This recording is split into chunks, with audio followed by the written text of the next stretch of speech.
Спасибо большое, уважаемый Садыр Нургажоевич.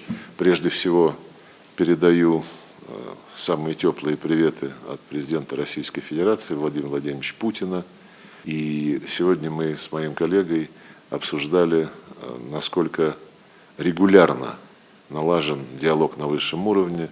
9 мая, когда мы все отмечали нашу общую святую дату, 80-летие Победы в Великой Отечественной и во Второй мировой войне, вы провели разговор с Владимиром Владимировичем. Уже тогда были намечены дополнительные шаги по углублению нашего союзничества, стратегического партнерства, в том числе в контексте юбилея, о котором вы упомянули, 25-летия договора о вечной дружбе.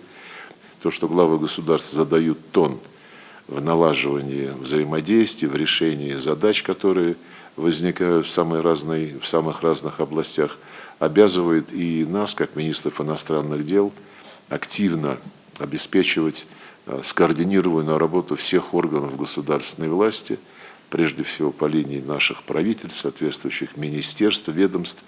И у нас еще помимо двусторонних планов есть регулярные задачи, которые решаются в рамках интеграционных процессов на нашем общем пространстве СНГ. Это и непосредственно Содружество независимых государств, конечно же, Евразийский экономический союз.